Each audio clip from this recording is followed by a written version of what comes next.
name is Lonnie Lawrence, and I was born right here in Overtown. As a matter of fact, my early childhood days were spent about 2 blocks to the north of where we are, and my later years were spent about 3 blocks to the south of where we are. When I was a junior in high school, one Sunday morning, there was a banging on the door downstairs. And when I walked downstairs,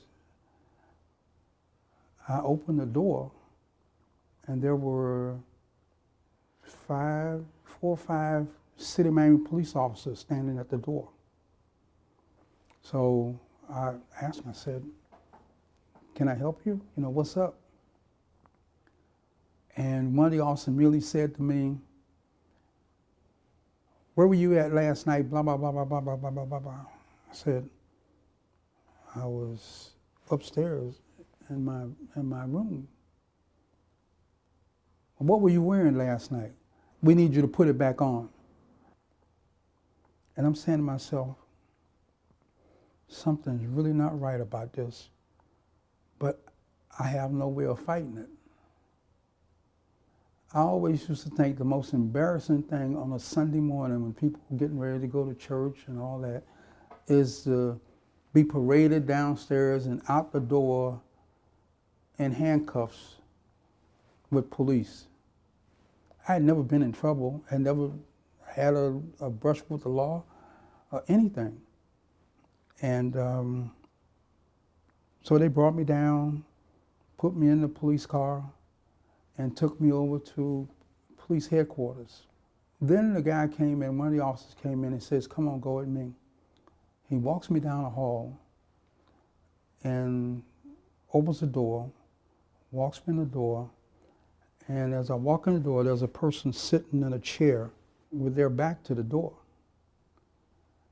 And the officer says to that person, "Okay, turn around and tell us if this is the guy that assaulted you." He says, "No, that's not the guy." Well, I think I was only, 16, 17? All 16 or 17 years of my life just went phew, because it certainly dawned on me that if she had turned around and said, "I was the one," or "I look like the one," I might not be sitting here today talking to you. From that day on, I said to myself, I want to get into this because I want to see if I can help make a difference to how people are treated. I got into law enforcement because I came home on leave, and Miami-Dade Police was hiring.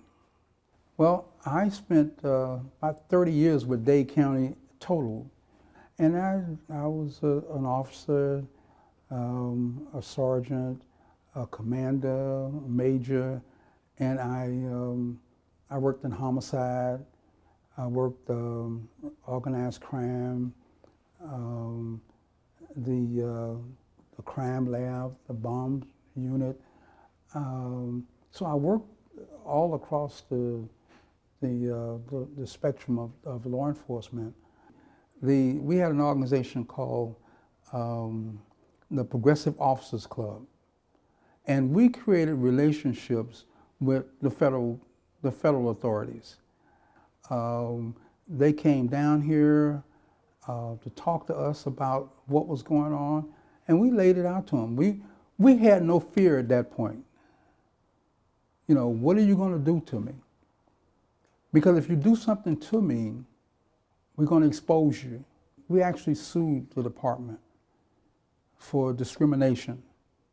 There were 4 or 5 of us on a promotional list.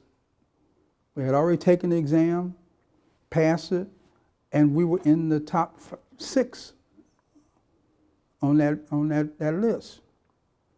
But the director at the time, or the sheriff, he was, refused to promote us. So we filed a federal lawsuit. And that shocked him because, he wasn't the kind of person who anybody basically challenged him. We're concerned about making the department a place where everyone would enjoy working as police officers, a department that the community can be very proud of. And we hope that the impact that this settlement will have on the department and on the community will be one that we'll all be proud of. We agreed to allow there to be like a third in some positions when they were created. So there was a third white, third black, third Hispanic. And that's how things really that's how a lot of the progress happened. It was the beginning of progress happening in the Miami-Dade Police Department. One of my major setbacks during all of this was the Arthur McDuffie situation. When Arthur McDuffie got killed, I was the spokesperson for the department. The commander, the lieutenant, I should say, who was handling the case was a sister. She got it. And she came over to the office and she said to me, "Are you aware of this case that I'm working?" "No." "I think you need to pay attention to it." I said, what is it? And she told me about the beating, and she told me that her victim's name was McDuffie. I said, "What's his first name?" She said, "Arthur." And I'm sitting there because I'm thinking to myself, I know an Arthur McDuffie. An Arthur McDuffie and I went to school together. An Arthur McDuffie and I were in the Marine Corps together. An Arthur McDuffie and I were very close family-wise. I sat back in my chair and she looked at me and she said, "Lonnie, what's wrong?" I couldn't even speak for a while. I shook my head and I said, "This is going to be tough." And I told her the relationship between McDuffie and I. And I have to tell you, I almost quit. I almost quit because I said, how can I be a part of an organization that will kill somebody like this? And she said to me, "You can't go nowhere." And to go out and make a public statement on the department's behalf was probably one of the toughest things that I ever had to do on the department. Reaction to Arthur McDuffie's death and subsequent charges of criminal police brutality continue to reflect the community's growing concern. Today, Metro Manager Merritt Steerheim talked about two ordinances proposed by Commissioner Barbara Carey that will be considered at next Tuesday's commission meeting. And Metro Officer Lonnie Lawrence, president of the Progressive Officers Club, a group of about 70 black Metro policemen, wants action on the problem to come from within. What needs to be done now is that the department sit down with the rank and file, of members of the rank and file, and members of the community, and determine what areas really need to be attended to and what approaches should be taken in those particular areas. I think what helped me get through that situation was my faith. I think that what also helped me get through it was knowing that, because I had been on for a while,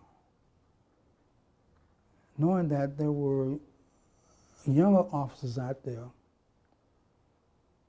who were depending on us showing the way.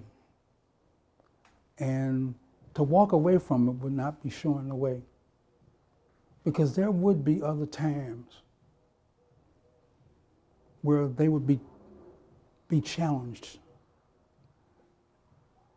And I wanted to make sure that they knew that if they were challenged, they had support,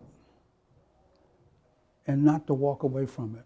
George Floyd, it really brought back some terrible memories for me, because you would think that after all these years with things happening, that you wouldn't see that kind of stuff occurring.